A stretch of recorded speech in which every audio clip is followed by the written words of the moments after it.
I'm actually used to be sort of competent. Of course. Of course. The man in the bed is Peter Farquhar, a successful author and lecturer, and in the background is the voice of Benjamin Field, his murderer. This is a crime that shook this quiet Buckinghamshire village in 2015. Peter Farquhar died a seemingly accidental death. 3 years later, the truth would reveal that he was a victim of a cold-hearted murder.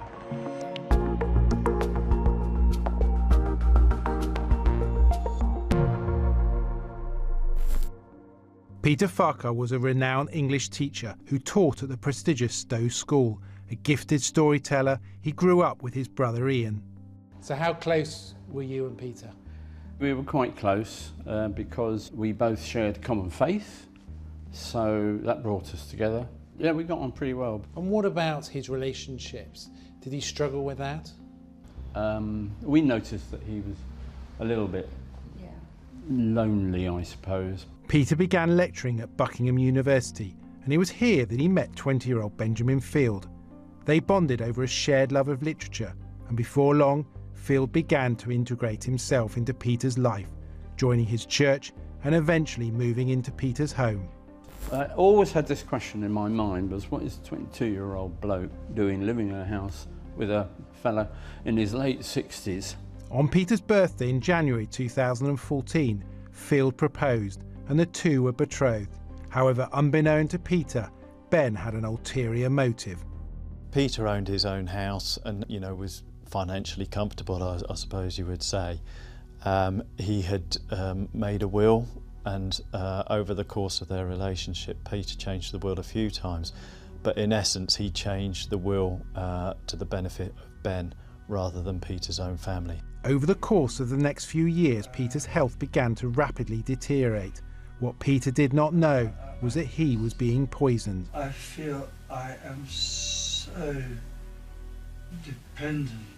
He was having fits, he was losing his memory, he was very tired, he was falling over and smashing his head open, causing injury to himself. And really Peter thought that he was losing his mind. And tell me about the drugs. There were a number of drugs involved. Ben got them from various places. He stole them from a care home that he worked in. Some of them were prescription drugs, and some were drugs that he bought, new psychedelic kind of drugs. And he would disguise them in his food, in his drink, and kind of covertly administer it to Peter that way. It was all planned and calculated. One of the key items that we found was a plan that we said Ben had written in about 2014, a year before Peter's death, as to how he was going to achieve Peter's murder. And actually, in reality, what happened was very, very similar. Field's actions were coming to a head when on the 26th of October 2015 he delivered his final blow, murdering Peter in his home behind me and setting the scene to look like an accidental death. Peter dies, you turn up at the house. Ben Field is there.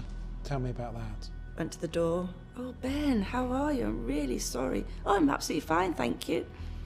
And I thought, well, that's a bit strange. Maybe he's a young boy and doesn't know how to quite take things. I just thought, this isn't right. There's something really wrong about the whole of this. It took 2 years before the police ruled Peter's death as a murder.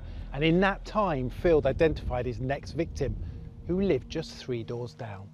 So Animal Martin was in her 80s when she met Ben Field.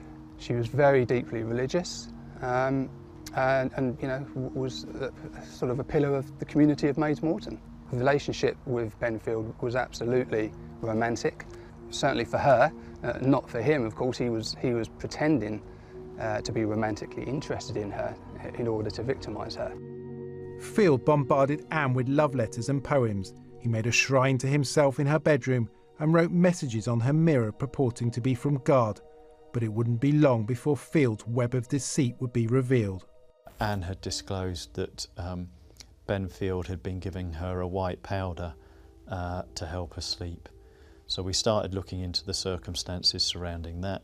As we made more and more inquiries, we became aware of the death of Peter and Ben's relationship with Peter. Before he was able to take the life of another victim, Field was arrested for the murder of Peter Farquhar. Had Field not have gone after another victim, he may well have got away with murder.